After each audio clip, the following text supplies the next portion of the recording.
Hello everyone. Yesterday we discussed about the other backward classes, Muslim community and marginalizations.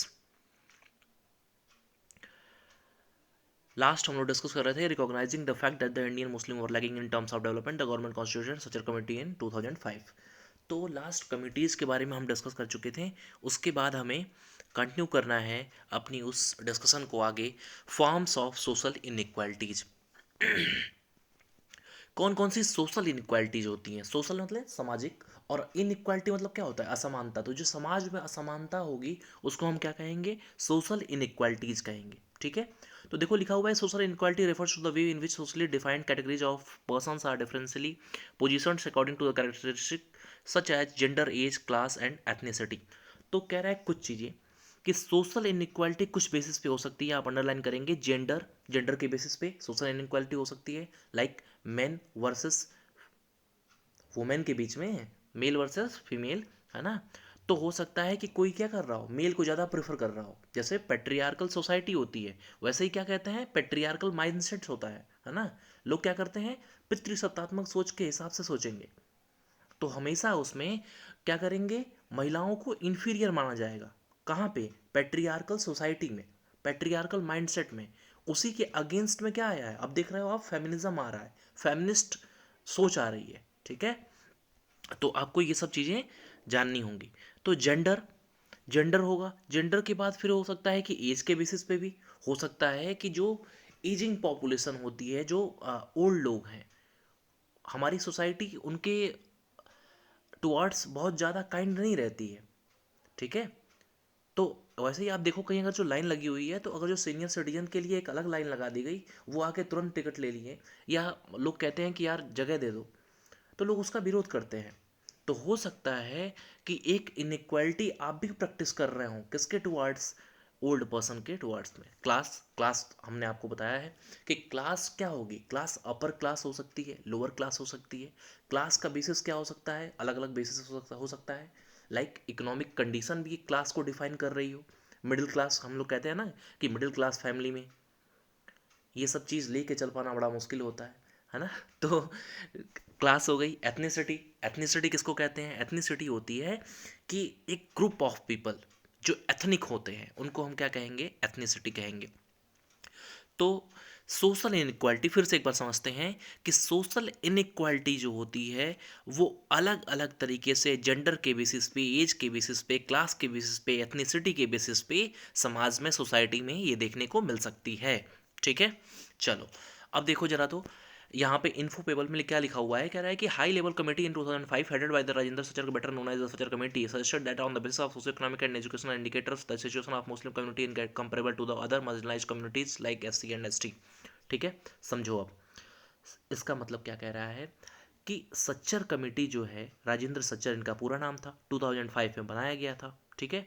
जिसको हम क्या जानते हैं, सच्चर कमेटी के नाम से जानते हैं। लास्ट क्लास याद करो, लास्ट क्लास में हमने पढ़ा है कि सच्चर कमेटी क्या है। सच्चर कमेटी इसलिए बनाई गई कि मुस्लिम लोगों में उनकी जो स्टेटस है उसको हम क्या कर सके, स्टडी कर सके। ठीक है। तो इसके लिए सच्चर कमेटी बनाई गई थी। ठीक है। तो और उनको देखना कि उनके डिफरेंट इंडिकेटर्स, इकोनॉमिक, एजुकेशनल, अलग अलग पैरामीटर्स पे देखना कि वो कहाँ स्टैंड कर रहे हैं।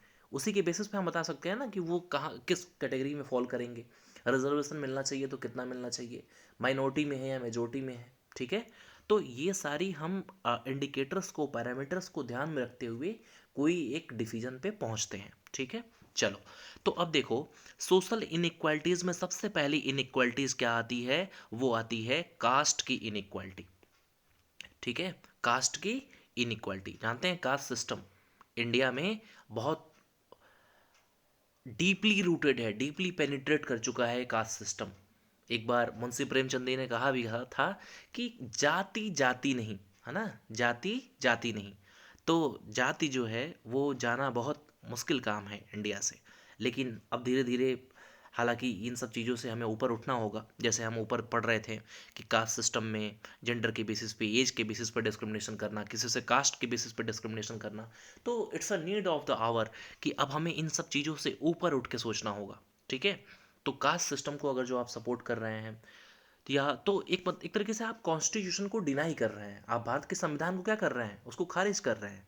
ठीक है, क्योंकि कास्ट सिस्टम, किसी के साथ डिस्क्रिमिनेशन करना, ये हमारे कॉन्स्टिट्यूशनल वैल्यूज के अगेंस्ट में है। ठीक है, चलो देखो, an important social evils in India in the is the caste system. Social evil कह रहा है, सामाजिक बुराई है क्या कास्ट सिस्टम, जाति प्रथा जो है, वो कह रहा है कि हमारे भारत में ये एक सामाजिक बुराई है। It is like a disease engulfing our society. कह रहा है एक बीमारी की तरह जो है ये अपनी पैठ जमा चुका है, जाति व्यवस्था। The caste system is rigid. Rigid क्यों है? क्योंकि एक बार आपका जन्म हो गया तो आप उसको ब्रेक नहीं कर सकते हैं। ठीक है, जैसा कि लोग कहते हैं कि कास्ट सिस्टम में क्या है, सबसे जो डोमिनेंट क्लास कौन सी है, जो सबसे टॉप पे है, और सबसे वीकर क्लास कौन सी है, कास्ट कौन सी है, जो सबसे बॉटम में है। तो ये आप अपनी कास्ट को छोड़ के दूसरे कास्ट में स्विच नहीं कर सकते हो, इसलिए क्या है, ये रिजिड है। लेकिन अगर जो और स्टार्टिंग से देखा जाए तो स्टार्टिंग में कास्ट सिस्टम जो था, कास्ट सिस्टम प्रोफेशन को लेके था, और इजली लोग एक कास्ट से दूसरे कास्ट में, मतलब जो ऑक्यूपेशन के बेसिस पे बनाया गया था, ऑक्यूपेशन के बेसिस पे लोग स्विच कर सकते थे, लेकिन अब ऐसा नहीं है। इसलिए लिख रहा है कि the caste system is rigid, rigid हो गया है इस समय। It is based on the system of hierarchy. आप जानते हैं कि ब्राह्मण, कल ही बताया था मैंने, ब्राह्मण, क्षत्रिय, वैश्य, शूद्र। तो जो कास्ट सिस्टम बना हुआ है वो क्या है, हायरार्की। हायरार्की मीन्स क्या होता है, लैडर। ठीक है, टॉप से लेके बॉटम तक। Hence some caste are so called dominant, कह रहा है कि कुछ कास्ट जो है वो क्या हो गई हैं, डोमिनेंट हो गई हैं।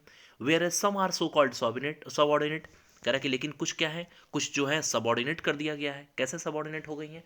क्योंकि आप देखोगे जो कि अनटचेबल्स, जो आप शूद्र कम्युनिटी के बारे में देखोगे तो उनको लोग क्या कह रहे हैं, उनको लोग कहते हैं कि वो सबऑर्डिनेट हो गए।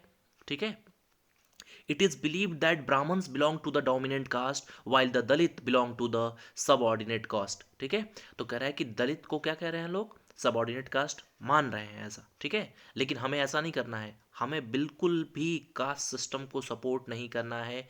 हमें किसी के साथ भी on the basis of caste discrimination face नहीं करना है, डिस्क्रिमिनेशन हम नहीं करेंगे किसी के साथ भी। ठीक है, the system is actually based on the nature of work a particular group performs.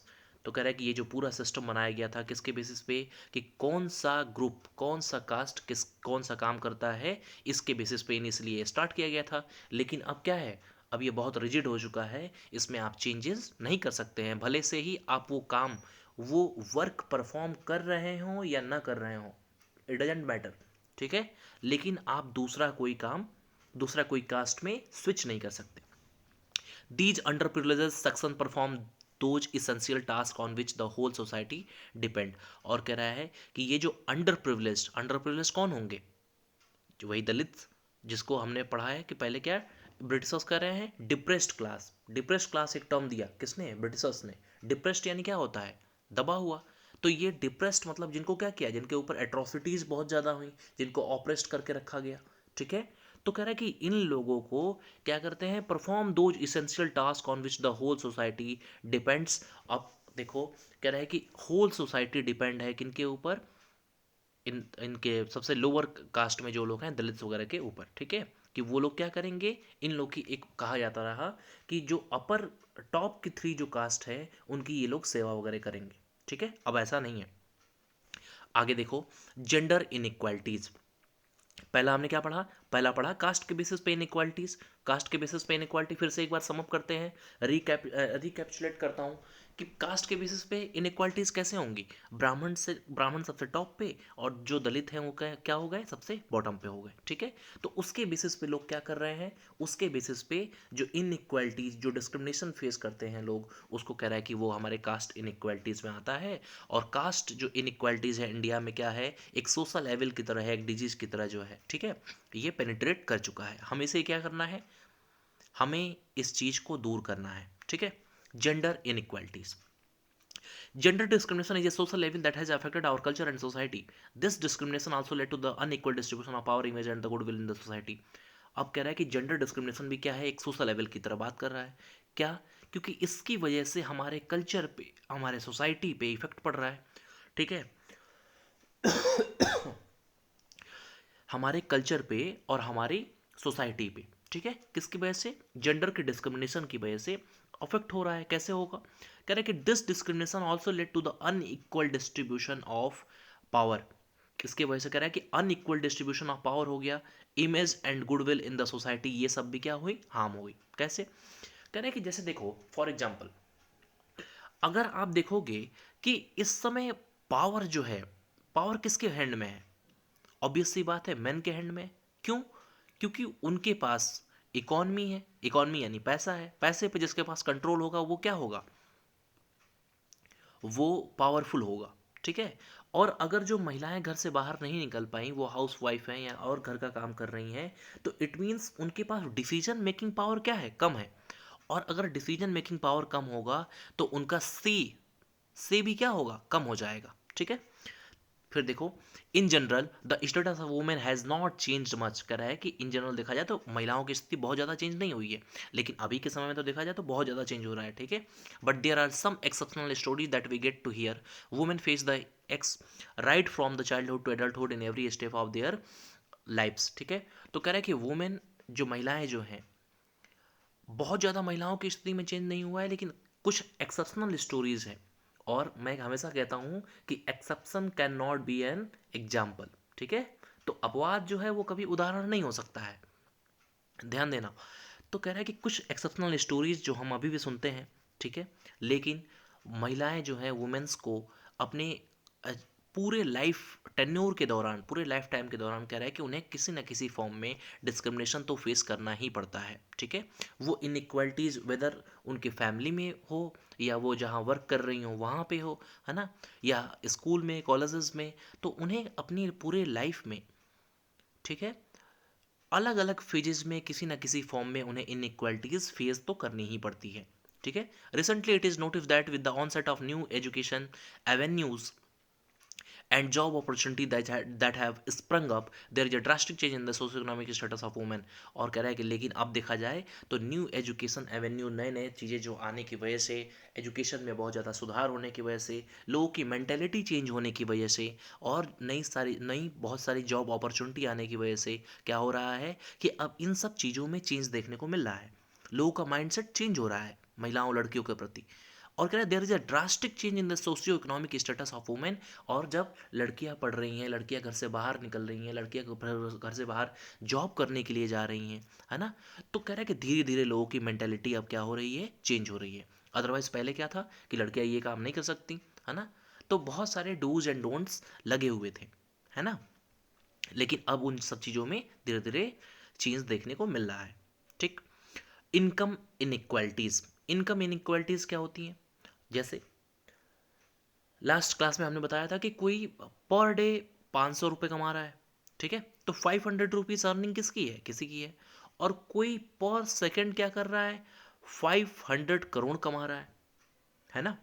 और अगर जो इनकम इनइक्वालिटी की बात देखोगे तो इंडिया में इनकम इनइक्वालिटी क्या है, बहुत ज़्यादा है ना। तो कह रहे इंडिया एक्सपीरियंस है significant economic growth. Economic growth तो हो रही है इंडिया में, क्या हो रहा है कि बहुत अच्छी खासी ग्रोथ हो रही है, but the unequal distribution of wealth between the rural urban people, the service class and the businessman led to exploitation of poor in Indian society. कह रहे हैं कि ग्रोथ तो हो रही है, ग्रोथ बहुत अच्छी खासी हो रही है, but unequal distribution of wealth, इसमें क्या होगा, कह रहा है कि जो पैसा जो है ना, वो अनइक्वल तरीके से, मतलब कि बहुत ज़्यादा असमानता देखने को मिल रही है। गरीब और गरीब होते जा रहे हैं, अमीर और अमीर होते जा रहे हैं। ये इसको हम क्या कहते हैं, इनकम इनइक्वालिटीज़ बोलते हैं। तो शहर और गांव के बीच में भी गैप क्या हो रहा है, वाइडन हो रहा है, बढ़ता जा रहा है। शहर और क्या हो रहा है, मॉडर्नाइज हो रहे हैं, और गांव और क्या होते जा रहे हैं, पिछड़ते जा रहे हैं। गाँव में मेनली इकोनॉमिक एक्टिविटीज़ क्या है, फार्मिंग, खेती। और खेती आप देख रहे हो कि खेती क्या हो रहा है, आप गांव में जाओ लोगों से बात करो तो एग्रीकल्चर क्या कहेंगे कि एग्रीकल्चर अब बहुत ज़्यादा फायदे का सौदा नहीं है, बहुत ज़्यादा लॉस फेस करना पड़ रहा है उन्हें। ठीक है। तो ये सारी चीज़ें हैं। तो कह रहे हैं कि अर्बन और रूरल एरिया में, गांव और शहरों के बीच में डिवाइड ज़्यादा हो रहा है। अर्बन रूरल डिवाइड एक न्यू कॉन्सेप्ट है, उसके बारे में लोग बात करते हैं। फिर देखो, the government has tried to take positive steps to do away with economic disparity, and one such example is Mahatma Gandhi National Rural Employment Guarantee Schemes, MNREGA, जिसके बारे में आप जानते हैं। और कह रहे हैं कि इसी चीज़ को दूर करने के लिए इकोनॉमिक डिस्पैरिटी, डिस्पैरिटी यानी क्या होता है, असमानता, तो जो आर्थिक रूप से असमानता है जो गांव में लोगों के पास, जो मान लो कि जब सीजनल अनएम्प्लॉयमेंट के बारे में आपने शायद सुना होगा या नेक्स्ट क्लास में आप पढ़ेंगे, तो सीजनल अनएम्प्लॉयमेंट क्या होती है, जैसे गांव में कुछ फिक्स टाइम है कि जैसे जिस समय कल्टीवेशन हो रहा है, जिस समय हार्वेस्टिंग की जा रही है, उस समय तो उनके पास काम है, लेकिन उसके बाद क्या करेंगे वो, तो फिर वो खाली बैठे रहेंगे ना। तो इसके लिए गवर्नमेंट क्या करती है, उनको रोजगार देती है कि एटलीस्ट उनके पास, हाँ, बेसिक जो एमिनिटीज़ हैं उसको फुलफिल करने के लिए उनके पास कुछ पैसा रहे, ठीक है, जिससे वो अपनी क्या कर सके, ज़रूरतों को पूरा कर सके। तो इसके लिए गवर्नमेंट 100 दिन का रोजगार देती है, ठीक है। आगे देखो, रीजनल इनइक्वालिटीज़। पहला हमने क्या देखा, अभी देखा इनकम इनइक्वालिटीज़, आय के बेसिस पे असमानता। अब देख रहे हैं रीजनल इनइक्वालिटी, क्षेत्र में भी क्या है, असमानता है। अब जाओ, अगर जो अभी हम देवरिया से इस वीडियो को रिकॉर्ड कर रहे हैं, अभी आप देवरिया से 50 किलोमीटर आगे जाएंगे, गोरखपुर, गोरखपुर और देवरिया के बीच में एक ठीक ठाक आपको इनइक्वालिटी, रीजनल इनइक्वालिटी देखने को मिलेगी।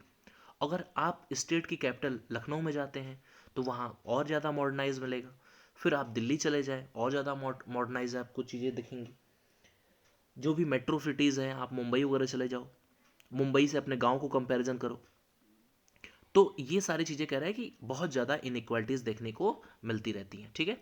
It refers to the inequality existed between different regions in terms of fertility of soil. अब देखो, कह रहा है कि अलग अलग इंडिया के अलग अलग क्षेत्रों में, रीजन्स में क्या है, अलग अलग तरीके की असमानता देखने को मिलती है। पहला कह रहा है in terms of fertility of soil, obvious सी बात है, गंगा यमुना का दोआब, है ना, आपने नाम सुना होगा शायद, गंगा यमुना दोआब। तो गंगा और यमुना के बीच का पूरा रीजन जो है, इसको हम क्या कहते हैं, गंगा यमुना दोआब बेल्ट बोलते हैं। तो इसके रीजन का जो, इस इन दोनों नदियों के बीच का जो क्षेत्र है, वो वर्ल्ड का मोस्ट फर्टाइल रीजन्स माना जाता है, ठीक है। सबसे ज़्यादा उपजाऊ भूमि है। लोकेशन के बेसिस पे भी इनइक्वालिटी हो सकती है, पॉपुलेशन के बेसिस पे, इकोनॉमिक स्टेटस के बेसिस पे, ठीक है। In such a situation one region enjoy superiority over the other. अब कह रहा है कि ऐसी अगर जो चीज़ें होंगी तो एक जो क्षेत्र हो जाएगा वो क्या हो जाएगा, सुपीरियर, और दूसरा रीजन क्या हो जाएगा, इन्फीरियर हो जाएगा, ठीक है। तो इसीलिए कह रहा है कि अर्बन जो है, शहर में क्या मिलेगा आपको, ज़्यादा डेवलपमेंट मिलेगा। इसीलिए लोग गाँव से कहाँ माइग्रेट करके आ रहे हैं, शहर में, ठीक है। और गांव में बेसिक फैसिलिटीज़ नहीं है, इसलिए लोग माइग्रेट कर रहे हैं। जॉब गांव में नहीं है, इसलिए लोग क्या कर रहे हैं, माइग्रेट कर रहे हैं, ठीक है। अब देखो, कह रहा है कि among them some states enjoy high rates of economic growth and high per capita income as compare to other states. और कह रहा है कि इसलिए आप देखोगे कि इंडिया के ही कुछ राज्यों में क्या है, बहुत ज़्यादा ग्रोथ देखने को मिलती है। जैसे ग्रोथ होने के लिए आपके पास ज़रूरी है कि कुछ चीज़ें हों, कोस्टल एरियाज़ हो, है ना। ग्रोथ कहाँ पे ज़्यादा होगा, जहाँ पे इंडस्ट्रीज होगी, कोस्टल एरियाज होगा, इंपोर्ट एक्सपोर्ट आसानी से हो सकता होगा वहाँ पे। जैसे आप महाराष्ट्र देख लो, गुजरात देख लो, तमिलनाडु देख लो, ये सब स्टेट क्या कर रहे हैं, बहुत ज़्यादा फ्लरिश हो रहे हैं। क्यों फ्लरिश हो रहे हैं, क्योंकि ये अपनी मैक्सिमम जो भी इनकी पोटेंशियल है उसको ये हार्नेस कर रहे हैं। लोकेशन इनका बहुत इंपॉर्टेंट है। अगर जो आप नॉर्थ ईस्टर्न स्टेट्स में जाओगे जहाँ माउंटेन हिली एरियाज हैं, वहाँ पे आप बहुत ज़्यादा इंडस्ट्री वगैरह इस्टेब्लिश नहीं कर सकते हो। कनेक्टिविटी बहुत बहुत मुश्किल है, वहाँ पे बहुत टफ टेरेन है, ठीक है। तो आप उन पहाड़ी इलाकों में कनेक्टिविटी इस्टेब्लिश नहीं कर पाएंगे। अभी नॉर्थ ईस्टर्न स्टेट्स पूरी तरीके से अभी रेलवे से जुड़ नहीं पाया है। तो हमारे इंडिया का क्षेत्र होने के बावजूद भी अभी आप देखोगे नॉर्थ ईस्टर्न स्टेट्स में रेलवे का पेनिट्रेशन बहुत ज़्यादा नहीं हो पाया है, ठीक है। आज भी बस ही वहाँ पे एकमात्र विकल्प है। तो आपको ये सब चीज़ें भी ध्यान रखनी होंगी। उसके बाद कह रहा है कि some states enjoy high rates of economic growth. अब इसलिए आप जानते हैं कि केरला, महाराष्ट्र, गुजरात, इन सब जगहों में, यूपी, बिहार से लोग क्या करते हैं, माइग्रेट करके जाते हैं, ठीक है। और वहाँ पे इंडस्ट्री है तो इंडस्ट्रीज में काम मिलेगा। इंडस्ट्री क्या होती है, सेकेंडरी सेक्टर में आती है। इंडस्ट्री में क्या होगा, प्राइमरी प्रोडक्ट को सेकेंडरी सेक्टर में हम वैल्यू ऐड करके और उसको क्या करते हैं कि कपड़ा बनाना, जैसे कॉटन से कपड़ा बनाना, कॉटन क्या हो गया, प्राइमरी प्रोडक्ट हो गया। और इंडस्ट्री में जब हम कपड़ा बनाएंगे तो क्या हो जाएगा, सेकेंडरी सेक्टर का ये होगा एग्जाम्पल, ठीक है। तो इन सब इंडिया में चूँकि सेकेंडरी सेक्टर बहुत ज़्यादा, थोड़ा सा हम टॉपिक से अलग बात कर रहे हैं अभी, क्योंकि ये ज़रूरी है जानना, इंडिया में बहुत ज़्यादा अनएम्प्लॉयमेंट देखने को मिल रहा है। अब बात को समझो, इंडिया में बहुत ज़्यादा बेरोजगारी है, और आप जानते होंगे कि बहुत बार न्यूज़ में आता है कि लोग क्या करते हैं, स्टूडेंट्स प्रोटेस्ट करते हैं। इसके पीछे रीज़न क्या है, रीज़न ये है कि हमारे यहाँ इंडिया में सेकेंडरी सेक्टर बहुत अपने पीक पे नहीं पहुँच पाया। ठीक है। और फैक्ट्रीज वगैरह जो है, फैक्ट्री वगैरह इंडस्ट्री वगैरह बहुत ज़्यादा पीक पे नहीं पहुंची। हम तुरंत प्राइमरी से सेकेंडरी की पीक पे पहुंचने के बाद ना पहुंचने नहीं पहुंच पाए, और हम सीधे स्विच कहाँ कर गए, टर्शरी सेक्टर, सर्विस सेक्टर की ओर पहुंच गए। वही चीज़ चाइना में देखो। चाइना में अनएम्प्लॉयमेंट बहुत ज़्यादा नहीं है, क्यों? क्योंकि उनके यहाँ इंडस्ट्री बहुत ज़्यादा है, क्योंकि वो वर्ल्ड के लार्जेस्ट मैन्युफैक्चरर्स हैं, है ना। और इसीलिए वो मैन्युफैक्चरिंग, चाइना को क्या कहते हैं, मैन्युफैक्चरिंग ऑफ द वर्ल्ड है वो, ठीक है। तो वो आगे देखो, ये सारी चीज़ें हमें जानना है, तो लोकेशन के भी बेसिस पे क्या हो सकता है, इनइक्वालिटीज हो सकती हैं, ठीक है। आगे देखते हैं। तो इससे क्या मालूम चलता है कि इंडिया को अगर जो एम्प्लॉयमेंट, रोजगार सबको देना है, तो सबसे पहले अपने सेकेंडरी सेक्टर पे काम करना होगा। सेकेंडरी सेक्टर मीन्स कि इंडस्ट्रीज वगैरह डेवलप करनी पड़ेंगी, ठीक है। आगे देखो, high per capita income as compare to other states. Per capita income क्या होती है कि प्रति व्यक्ति आय। ये इसको कैसे निकालते हैं, अगर मान लो कि एक किसी गांव में 100 लोग रहते हैं, और 100 लोग मिलके 500 रुपये कमा रहे हैं, तो इसका मतलब उस गांव का क्या हुआ, पर कैपिटा इनकम 5 रुपीज हुआ, ठीक है। हमेशा इकोनॉमी में हम छोटे एग्जाम्पल लेते हैं जिससे आपको समझने में आसानी हो। अब अगर जो इंडिया का पर कैपिटा इनकम बात की जाए, तो इंडिया की टोटल जीडीपी और डिवाइडेड बाय क्या हो जाएगा, इंडिया की टोटल पॉपुलेशन। तो जो अमाउंट आएगा वो अमाउंट क्या हो जाएगा, इंडिया का पर कैपिटा इनकम हो जाएगा, ठीक है। आगे देखो, Bihar, Chhattisgarh, Jharkhand, Madhya Pradesh, Odisha, Rajasthan and Uttar Pradesh are the 7 poorest states in India having low per capita income, low literacy level, malnutrition etc. अब देखो, ये जितने स्टेट्स लिखा हुआ है ना, इन सब स्टेट्स में एक बार पहले, बहुत पहले एक टर्म चलता था। टर्म का क्या था, टर्म था बीमारू स्टेट्स। कहीं पे आप लिख लेना, बीमारू स्टेट्स के नाम से बोला जाता था। हालांकि अब ये टर्म यूज़ नहीं किया जाता है, लेकिन कुछ दिन पहले तक ये बीमारू स्टेट्स के नाम से ये स्टेट्स जाने जाते थे। बीमारू मतलब BI बिहार, MA मध्य प्रदेश, और RU राजस्थान और उत्तर प्रदेश। तो इन सब स्टेट्स को किस नाम से जानते थे, बीमारू स्टेट्स। क्यों? क्योंकि ये इंडिया की ग्रोथ को क्या कर रहे हैं, पीछे खींच रहे हैं। आज भी देखो आप, बिहार क्या है, बहुत पिछड़ा हुआ है, बिहार में इंडस्ट्री नहीं है। तो ये सब स्टेट्स कह रहा है कि 7 poorest सबसे गरीब राज्य हैं। और हालांकि अब चीज़ें थोड़ी बहुत चेंज हो रही हैं, यूपी में भी इन्वेस्टर समिट हो रहे हैं, कंपनियों को बुलाया जा रहा है ना। और कह रहा है कि इंडिया की लो पर कैपिटा इनकम में ये आते हैं। लो लिटरेसी लेवल है, आप जानते हैं कि बिहार क्या है, नीचे से टॉप करता है। तो सबसे ज़्यादा जो इलिटरेट पर्सन है वो कहाँ पे है, बिहार में देखेंगे। और यूपी वाले भी बहुत ज़्यादा खुश मत होइए, बिहार के ठीक ऊपर यूपी वाले हैं, है ना। और माल न्यूट्रिशन, माल न्यूट्रिशन का मतलब क्या होता है कि कुपोषण की जो समस्या है, ठीक है, मतलब प्रॉपर वे में डाइट को फॉलो ना करना। आपको मालूम है कि हमें प्रोटीन, लिपिड्स, सारी चीज़ों का, कि विटामिन्स किस किस अमाउंट में हर एज के अकॉर्डिंग वो चेंज होता रहता है। और अगर जो हम प्रॉपर डाइट को फॉलो नहीं कर रहे हैं, तो हम क्या होंगे, माल न्यूट्रिशन के शिकार हो जाएंगे, ठीक है। तो एजुकेशनल, अब देखो इस टॉपिक पे पहुंचते हैं, इससे पहले एक और चीज़ है कि दलित इन्फोपेबल में एक और देखते हैं कि द वर्ड दलित मीन्स क्या होता है, पुअर एंड ऑप्रेस्ड। अंडरलाइन कर लेना कि जो लोग गरीब है, जिनके ऊपर अत्याचार हुआ है। In the modern age it has a different connotations which means those who have been exploited by the people placed much above them in the social ladder. और कह रहा है कि अभी देखा जाए मॉडर्न एज में क्या है, अलग अलग कोनोटेशंस, मतलब इसकी इंटरप्रिटेशन, व्याख्या लोग अलग अलग तरीके से करते हैं। कुछ लोग ये कह रहे हैं कि दलित का मतलब ये होता है कि जो लोगों को ने क्या किया, उनके साथ शोषण किया, exploited by the people, placed much above them in the social ladder. और कह रहा है कि और लोग जो होते हैं, जो उनसे ऊपर के लोग हैं, नेक्स्ट टू हिम, जो उनके ऊपर नेक्स्ट लोग हैं, किसमें, सोशल लैडर में। जैसे हायरार्की है ना, तो हायरार्की में दलित जो लोग हैं वो किस में आएंगे, सबसे नीचे। और उनके ऊपर के जो लोग हैं वो क्या कर रहे हैं, उनका ऑपरेस्ट कर रहे हैं उनको, ठीक है। तो ये टर्म था। आगे देखते हैं, एजुकेशन इनइक्वालिटीज। तो अब शिक्षा को लेके असमानता क्या है, कह रहा है education inequalities exist in India despite free and compulsory education to all in schools. The reason for this inequalities are many. तो आप देखो कि एजुकेशन को भी लेके क्या है, बहुत ज़्यादा इनइक्वालिटीज है ना। तो अभी गाँव में क्या पढ़ाई हो रही है, शहरों में क्या पढ़ाई हो रही है। और अगर हम एक छोटे शहर से ले कंपैरिजन करें बड़े शहर में, तो वहाँ पे भी एजुकेशन में क्या देखने को मिलेगा, गैप देखने को मिलेगा। लेकिन thanks to YouTube, thanks to Jio revolution, है ना, क्या हुआ कि अब हम यूट्यूब के माध्यम से क्या कर सकते हैं, पढ़ाई कर सकते हैं। तो अब अगर जो कोई दिल्ली में बैठने वाला बच्चा भी किसी बड़े यूट्यूबर को फॉलो कर रहा होगा, और हो सकता है कि एक किसी गांव में बैठने वाला बच्चा भी क्या कर रहा होगा, सेम यूट्यूबर को फॉलो करके चीज़ें सीख रहा होगा। तो अब जाके जो ये गैप था, वो गैप अब धीरे धीरे फुलफिल हो रहा है। तो ये चीज़ एक बहुत अच्छी चीज़ है इंडिया के लिए, कि सेम कंटेंट दोनों लोगों को मिल रहा है, जो गांव में है और जो शहर में है।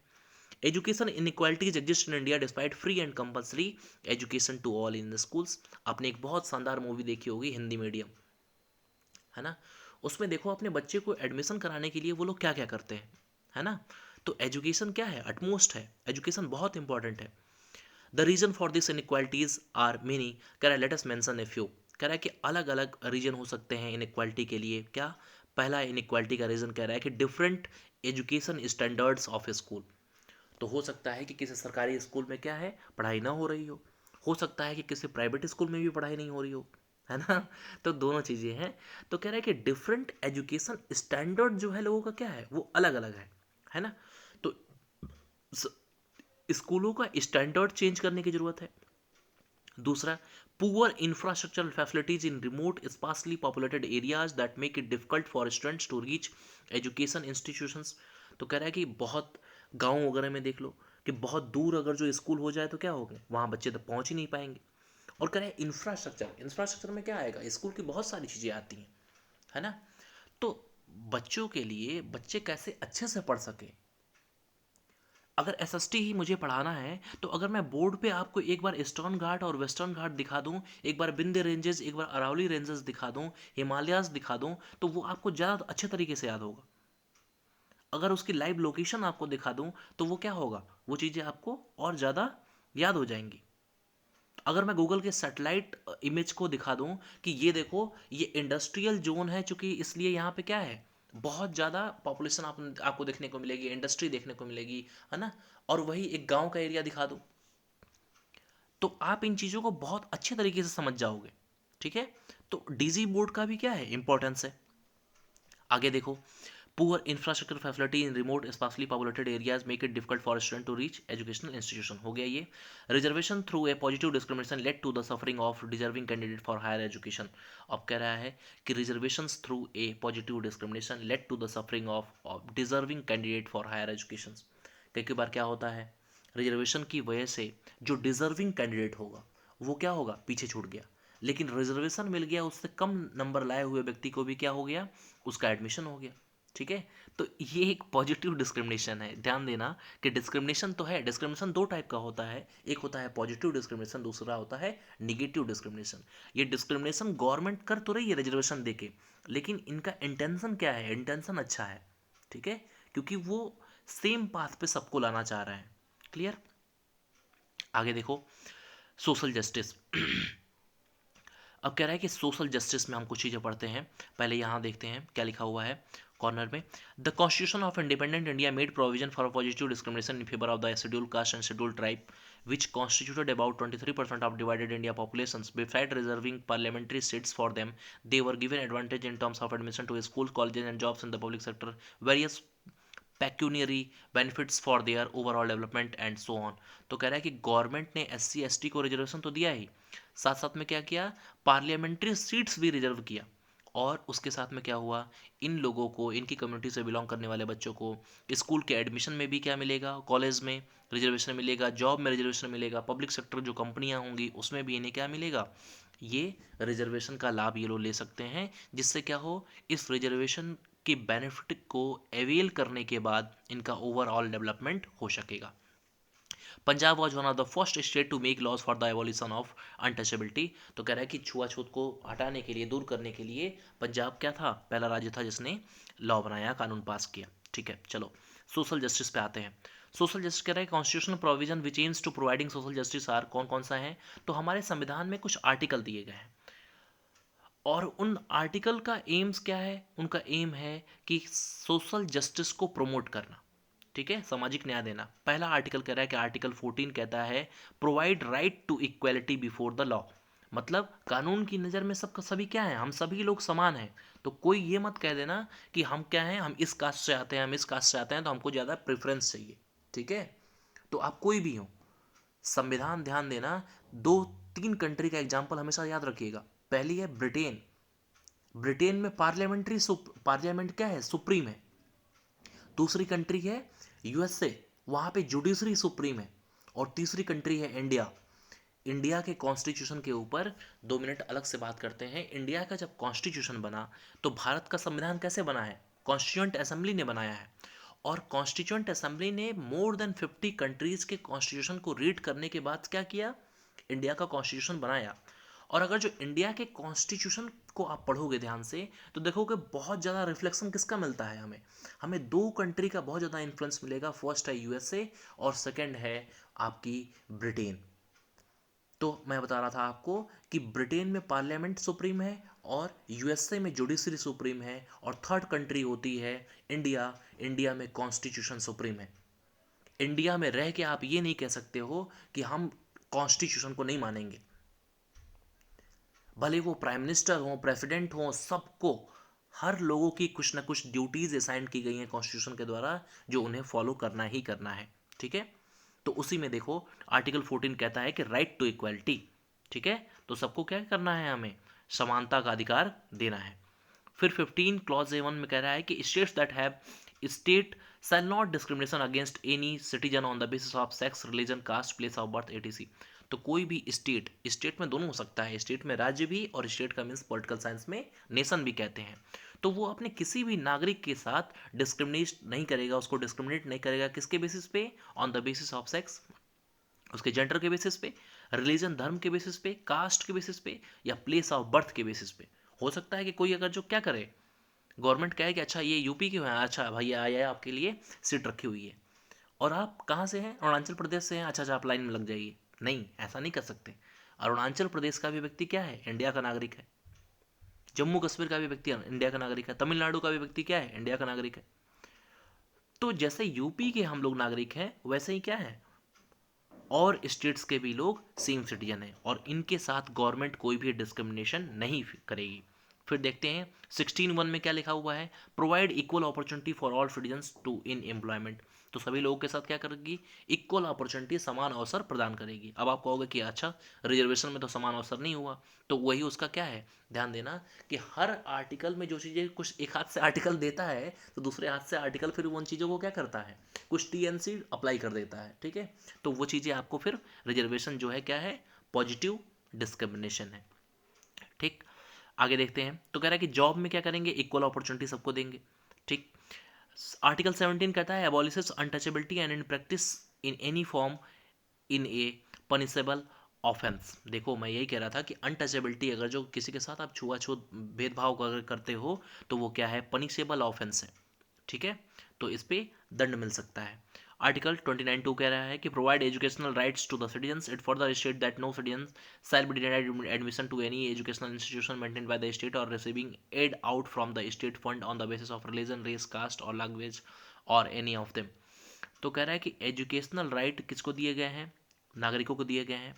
उसके बाद कह रहा है कि स्टेट किसी भी नागरिक के साथ ये एडमिशन को डिनाई नहीं कर सकता है किसी भी एजुकेशनल इंस्टीट्यूशन में। किसके बेसिस पे, क्योंकि वो स्टेट फंड अगर जो कर रहा है या किसी भी तरीके से कि उसका रिलीजन कुछ है, रेस कुछ है, कास्ट अलग है या लैंग्वेज अलग है, इसके बेसिस पे ये नहीं कह सकते कि हम तुमको एडमिशन नहीं देंगे, है ना।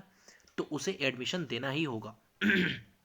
आर्टिकल 38 देखो क्या कह रहा है, which direct the state to strive to promote social welfare of the people by securing and protecting as effectively as it may in order to strive for justice, social, economic and political, shall inform all institutions of an national life. ठीक है, तो article 38 कह रहा है कि state to strive promote social welfare, state क्या करेगा, हमने आपको कल बताया था कि आर्टिकल 36 टू आर्टिकल 51 क्या है, directive principle of state policy है। और डायरेक्ट डीपीएसपी में क्या कहा गया है, सोशल वेलफेयर की बात की जा रही है, लोगों की भलाई करने की बात की जा रही है। तो कह रहे हैं कि जो स्टेट होगा, स्टेट क्या करेगा, कल्याण, social welfare for the people by securing and protecting as effectively as met under strive for social justice. तो कह रहे हैं कि राज्य ऐसे लॉ बनाएगा जिसमें सोशल, इकोनॉमिक और पॉलिटिकल अपब्रिंगिंग हो सके, किसकी, सिटीजन्स की। ठीक है, और उनके जीवन में क्या आ सके, सुधार आ सके। आर्टिकल 39 क्या कहता है, article 39 of the constitution direct the state to adopt policy that secure every citizen the right to an adequate means of livelihood. ठीक है, अब ध्यान दो, कह रहा है कि आर्टिकल 39 कॉन्स्टिट्यूशन का कह रहा है कि स्टेट को ऐसी पॉलिसी बनानी है, अडॉप्ट करनी है, जिससे क्या हो, हर नागरिक को right to an adequate means of livelihood मिले, the equal pay for equal work. अब ऐसा ना हो कि अगर कोई काम को पुरुष कर रहा है, मेल कर रहा है अगर जो, तो उसके लिए उसको एक अलग सैलरी मिले, और सेम काम को अगर जो कोई महिला कर रही है तो उसके लिए क्या हो, अलग सैलरी मिले। ठीक है, तो जिसको हम कहते हैं कि वेज गैप, क्या बोलते हैं, वेज गैप, तो वेज गैप ना हो। ठीक है, तो दोनों के लिए, इसीलिए आप देखेंगे गवर्नमेंट जॉब में, प्राइवेट सेक्टर में ऐसा होता है, खूब होता है कि प्राइवेट सेक्टर में सेम काम के लिए मेल को ज़्यादा सैलरी मिलेगी और फीमेल को कम सैलरी मिलेगी, लेकिन ऐसा गवर्नमेंट जॉब में नहीं होता है।